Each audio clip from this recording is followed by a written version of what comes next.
नमस्कार। आज हमारे सामने एक बहुत छोटा सा स्रोत है, चंद पंक्तियों का एक हिंदी सुविचार। ये द विजडम ऑफ इम्परमेनेंस से लिया गया है। पर कहते हैं ना, छोटी चीजों में ही अक्सर बड़ा वजन छुपा होता है। ये पंक्तियां जीवन के उतार चढ़ाव, हानि लाभ और सबसे बढ़कर ये जो परिवर्तन है ना, उसे देखने का एक बिल्कुल अलग नजरिया देती हैं। तो आज हम इन्हीं पंक्तियों में जरा गहराई से उतरेंगे, समझने की कोशिश करेंगे कि ये जो बिल्कुल सरल से शब्द हैं, ये अपने भीतर कौन सा दर्शन समेटे हुए हैं। हमारा आज का मकसद है इस संक्षिप्त विचार के जो व्यापक अर्थ हैं उन्हें खोलना और देखना कि क्या ये आज की भागदौड़ भरी जिंदगी में भी कोई मायने रखता है। एक पंक्ति जो मतलब सीधे दिल को छूती है वो है, परिवर्तन ही संसार का नियम है। सुनने में कितना सीधा लगता है ना? पर क्या इसे जीना भी इतना ही सीधा है? मैंने जब इसे पहली बार पढ़ा तो सच कहूं एक अजीब सा सुकून मिला, जैसे किसी ने मन पर मरहम सा रख दिया हो। पर फौरन ही दूसरा ख्याल आया कि कहीं ये बस पलायनवाद तो नहीं, मुसीबतों से आग छुड़ाने का एक सुंदर तरीका। ये पहली प्रतिक्रिया बहुत स्वाभाविक है। सुकून इसलिए क्योंकि ये पंक्तियां जीवन की उथल पुथल के बीच एक तरह के स्थिर बिंदु की ओर इशारा करती हैं, और चुनौती इसलिए क्योंकि ये हमारे जो स्थापित विश्वास है ना, खासकर हमारे दुख और सुख की धारणाएं, उनको झकझोर देती हैं। इस टेक्स्ट की जो ताकत है वो इसकी स्पष्टता और संक्षिप्तता में है। ये लाग लपेट के बिना मतलब बिल्कुल सीधे मुद्दे पर आता है। कोई भारी भरकम शब्दावली नहीं, लेकिन विचार बहुत गहरा है। चलिए तो फिर शुरू करते हैं। पहली पंक्तियां हैं, जो हुआ वो अच्छा हुआ, जो भी हो रहा है अच्छा हो रहा है, आगे जो होगा वो भी अच्छा ही होगा। ये पंक्तियां मुझे लगता है सबसे ज्यादा प्रतिरोध पैदा कर सकती हैं। सोचे कोई अपना नुकसान झेल रहा हो या किसी अन्याय का शिकार हुआ हो, उसे ये कैसे कहा जा सकता है कि अच्छा हुआ? ये तो मतलब असंवेदनशील लगता है। बिल्कुल, और यहीं पर वो गहरा अर्थ छिपा है। देखिए, ये पंक्तियां घटनाओं को नैतिक रूप से अच्छा या बुरा ठहराने की बात नहीं कर रही हैं। ऐसा नहीं है कि ये अन्याय या पीड़ा को सही ठहरा रही हैं, बिल्कुल नहीं। अच्छा जी, बल्कि ये स्वीकृति यानी एक्सेप्टेंस के सिद्धांत को रेखांकित करती हैं। जो हो चुका है, जो हो रहा है और जो होगा, उसे यथार्थ के रूप में स्वीकार करना। यथार्थ के रूप में। हाँ, जरा सोचिए, हमारा ज्यादातर मानसिक कष्ट कहाँ से आता है? अतीत की घटनाओं पर काश ऐसा ना हुआ होता का पछतावा, या फिर भविष्य को लेकर कहीं ऐसा ना हो जाए की चिंता, है ना? हाँ बिल्कुल। ये पंक्तियां उसी मानसिक रेजिस्टेंस को, उस रेजिस्टेंस को कम करने का सुझाव देती हैं। जब हम वास्तविकता से लड़ना बंद कर देते हैं, चाहे वो अतीत की कोई ऐसी घटना हो जिसे बदला नहीं जा सकता, या वर्तमान की कोई अनचाही स्थिति, तो मन थोड़ा शांत होता है। शायद दुख कम नहीं होता, पर दुख के ऊपर जो हम एक अतिरिक्त मानसिक पीड़ा जोड़ लेते हैं ना, वो कम हो जाती है। लेकिन इसमें और उदासीनता या निष्क्रियता में क्या फर्क है? अगर कोई ये मान ले कि जो हो रहा है अच्छा हो रहा है, तो क्या वो अन्याय के खिलाफ आवाज उठाएगा या बस हाथ पर हाथ धरे बैठा रहेगा? ये एक बहुत बहुत महत्वपूर्ण सवाल है। देखिए, स्वीकृति का मतलब निष्क्रियता या अन्याय को सह लेना बिल्कुल नहीं है। अच्छा। बल्कि ये यथार्थ को, रियलिटी को स्पष्ट रूप से देखने की क्षमता है। जब आप स्वीकार करते हैं कि हाँ, ये स्थिति है, तब आप बिना किसी भावनात्मक आवेश के ज्यादा स्पष्टता से ये तय कर सकते हैं कि भाई अगला कदम क्या होना चाहिए। तो स्वीकृति एक्शन लेने से रोकती नहीं, बल्कि एक्शन को ज्यादा प्रभावी बना सकती है। प्रभावी कैसे? क्योंकि वो एक्शन पे प्रतिक्रियात्मक होने के बजाय सोचा समझा होता है। आप स्थिति की वास्तविकता को स्वीकार करके उसे बदलने के लिए कदम उठाते हैं, न कि वास्तविकता से इनकार करके या उस पे सिर्फ भावनात्मक प्रतिक्रिया देकर। जैसे एक डॉक्टर है, वो मरीज की बीमारी की वास्तविकता को पहले स्वीकार करता है, तभी उसका सही इलाज शुरू कर पाता है ना? हाँ, ये बात सही है। डॉक्टर वाला उदाहरण अच्छा है। अच्छा, तो स्वीकृति यानी यथार्थ को देखना, उसे अच्छा या बुरा लेबल चिपकाने से पहले, ये एक तरह से मानसिक स्पष्टता लाने का तरीका हुआ ताकि सही एक्शन लिया जा सके। ठीक है, ये समझ आता है। चलिए अब आगे बढ़ते हैं उन सवालों पर जो वाकई चुभते हैं। तुम्हारा क्या गया जो तुम रोते हो? तुम क्या लाए थे जो तुमने खो दिया? तुमने क्या पैदा किया जो नष्ट हो गया? ये सवाल तो मतलब सीधे हमारे अहम पर चोट करते हैं। ऐसा लगता है जैसे हमारी भावनाओं को, हमारे जुड़ाव को नकारा जा रहा हो। हाँ, ये पंक्तियां हमें असहज करती हैं, बिल्कुल करती हैं, क्योंकि ये हमारे मेरे और तेरा के भाव पर, यानी ये जो स्वामित्व की भावना है ना, ओनरशिप की, उस पर सवाल उठाती हैं। ये हमें अनासक्ति, या कह लीजिए अस्वामित्व, नॉन ओनरशिप के गहरे सिद्धांत की ओर ले जाती हैं। ये पंक्तियां पूछ रही हैं कि जिन चीजों, लोगों या पदों के खोने पर हम दुखी होते हैं, क्या वे वास्तव में कभी हमारे थे भी? देखिए, हम इस दुनिया में खाली हाथ आते हैं और सब कुछ यहीं छोड़ जाते हैं। जिन चीजों को हम मेरा कहते हैं, चाहे वो धन हो, प्रतिष्ठा हो, रिश्ते हो, यहाँ तक कि हमारा अपना शरीर भी, वे सब अस्थायी रूप से हमारे साथ हैं, टेम्पररी हैं। ये सवाल हमें यही याद दिलाते हैं कि हम किसी भी चीज के स्थायी मालिक नहीं हैं। हम केवल उनके अस्थायी संरक्षक या उपयोगकर्ता हैं, बस। दुख का एक बड़ा कारण यही मोह है, ये अटैचमेंट। जब हम इन अस्थायी चीजों से स्थायी रूप से जुड़ जाते हैं और उनके बदलने या जाने पर बहुत ज्यादा पीड़ा महसूस करते हैं, ये प्रश्न उसी मोह की निरर्थकता पर सोचने को मजबूर करते हैं। पर क्या इसका मतलब ये है कि हमें किसी से प्यार नहीं करना चाहिए या किसी चीज की परवाह नहीं करनी चाहिए? अगर किसी चीज पर हमारा अधिकार नहीं है तो क्या हम उसके प्रति जिम्मेदार महसूस करेंगे? ये थोड़ा ठंडा और अलग थलग सा महसूस नहीं कराता? ये भी एक आम आशंका है, बिल्कुल। पर अनासक्ति का मतलब उदासीनता या प्रेम का अभाव नहीं है। अच्छा जी, बल्कि ये चीजों और रिश्तों को उनकी वास्तविक प्रकृति यानी अस्थायी और परिवर्तनशील के रूप में देखने की समझ है।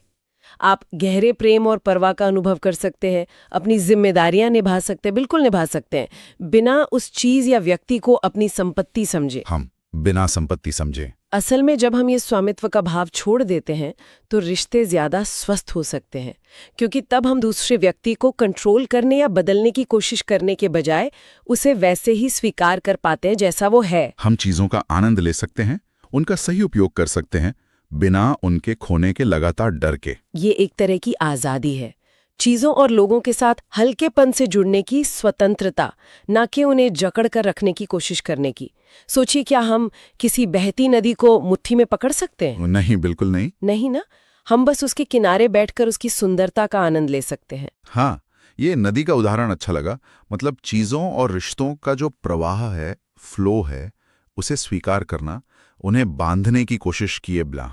ठीक है, इस पर और सोचना होगा। अब आगे की पंक्तियां हैं, तुमने जो लिया यहीं से लिया, जो दिया यहीं पर दिया।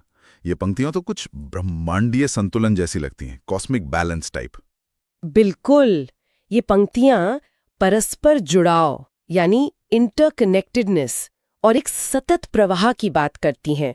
जो कुछ भी हमारे जीवन में आता है, चाहे वो ज्ञान हो, अवसर हो, भौतिक चीजें हो, प्रेम हो, वो इसी दुनिया, इसी अस्तित्व के ताने बाने से आता है, कहीं बाहर से नहीं।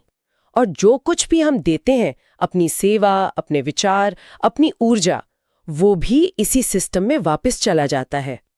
अच्छा, कुछ भी शून्य से पैदा नहीं होता और नहीं पूरी तरह नष्ट होकर शून्य में विलीन होता है। बस ऊर्जा और पदार्थ का रूप बदलता रहता है, फॉर्म चेंज होता रहता है। हाँ, ये तो विज्ञान भी कहता है। बिल्कुल, ये एक विशाल पारिस्थितिकी तंत्र, एक इकोसिस्टम की तरह है, जहाँ हर चीज एक दूसरे से जुड़ी है और एक दूसरे पे निर्भर है। जब हम ये महसूस करते हैं कि हम इस बड़े प्रवाह का हिस्सा है, तो ये जो मेरा और तेरा का भेद है, ये धुंधला होने लगता है। लेना और देना फिर स्वार्थ से प्रेरित क्रियाएं नहीं रहती, बल्कि एक बड़े चक्र में भागीदारी बन जाती है, पार्टिसिपेशन। ये समझ हमें अकेला महसूस करने से भी बचाती है। हम महसूस करते हैं कि हम कोई अलग थलग द्वीप नहीं, बल्कि एक विशाल महाद्वीप का हिस्सा हैं। और इससे हमारे कर्मों का, हमारे एक्शंस का महत्व भी बढ़ जाता है, क्योंकि हमारा हर देना और लेना उस बड़े प्रवाह को प्रभावित करता है। ये विचार तो काफी सशक्त है, सच में। ये हमें हमारी जो रोज की व्यक्तिगत चिंताएं हैं, उनसे ऊपर उठाकर एक बड़ी तस्वीर देखने में मदद कर सकता है। जैसे आज जो ज्ञान हम यहाँ साझा कर रहे हैं, वो भी कहीं से आया है और आगे कहीं और जाएगा। ये एक निरंतर बहती धारा है। एकदम सही कहा आपने। और यही समझ हमें अंतिम पंक्तियों तक ले जाती है, जो शायद इस पूरे सुविचार का सार है, एसेंस है। जो आज तुम्हारा है, कल किसी और का था, परसों किसी और का होगा। परिवर्तन ही संसार का नियम है। हाँ, यही वो पंक्ति है जिसने मुझे शुरू में सबसे ज्यादा खींचा था। ये बाकी सभी विचारों को स्वीकृति, अनासक्ति, परस्पर जुड़ाव जैसे एक साथ बांध देती है। निश्चित रूप से ये केंद्रीय सत्य है, कोर ट्रूथ। ये पंक्तियां बिल्कुल अडिग होकर कहती हैं कि इस दुनिया में अगर कुछ स्थायी है, कुछ परमानेंट है, तो वो है निरंतर परिवर्तन। Impermanence is the only permanence. स्थितियां बदलती हैं, मौसम बदलते हैं, लोग बदलते हैं, विचार बदलते हैं, सत्ता बदलती है, यहाँ तक कि पहाड़ और नदियां भी लाखों सालों में बदल जाती हैं। जिसे हम आज अपना कहते हैं, वो समय के प्रवाह में हाथ बदलता रहता है। संसार का नियम, ये शब्द बहुत वजनदार हैं। जी हाँ, संसार का नियम, ये वाक्यांश बहुत महत्वपूर्ण है। ये परिवर्तन को कोई दुर्घटना या संयोग नहीं बता रहा। ये कह रहा है कि ये ब्रह्मांड का मूलभूत संचालन सिद्धांत है, फंडामेंटल ऑपरेटिंग प्रिंसिपल। जैसे गुरुत्वाकर्षण एक नियम है, वैसे ही परिवर्तन भी एक नियम है। इस नियम को गहराई से समझना और स्वीकार करना ही ज्ञान की ओर पहला कदम है, जैसा ये सुविचार हमें सुझाता है। जब हम इस नियम के साथ एक हार्मनी में आ जाते हैं, तो हम बदलाव से लड़ने के बजाय उसके साथ बहना सीख जाते हैं। फ्लो करना। तब परिवर्तन डरावना नहीं लगता, बल्कि जीवन की जीवंतता का, वाइब्रेंसी का प्रमाण लगता है। और स्वीकृति और अनासक्ति, ये दोनों इसी समझ से स्वाभाविक रूप से पैदा होते हैं। तो अगर हम इस पूरी चर्चा को समेटें, तो ये चंद पंक्तियां हमें जीवन जीने का एक पूरा दर्शन दे रही हैं। पहला, यथार्थ को स्वीकार करना सीखें, बिना उसे तुरंत अच्छा या बुरा कहे।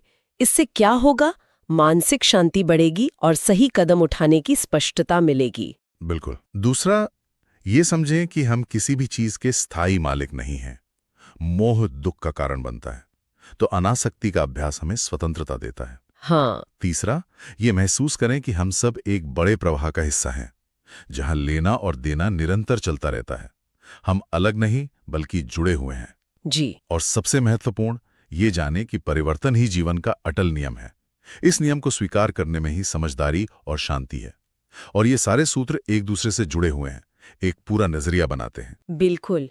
और ये सिर्फ कोई एब्स्ट्रैक्ट दार्शनिक बातें नहीं है, इनका हमारे रोजमर्रा के जीवन पर गहरा असर पड़ सकता है। ये हमें सिखाता है कि जीवन की अनिश्चितताओं को कैसे गले लगाया जाए, नुकसान से कैसे उभरा जाए और सफलता को कैसे विनम्रता से संभाला जाए। यह हमें याद दिलाता है कि हम एक विशाल, सतत रूप से बदलते ब्रह्मांड के यात्री हैं, को-ट्रैवलर्स। और यहीं पर हम एक विचार छोड़ सकते हैं जिस पर आगे मनन किया जा सकता है।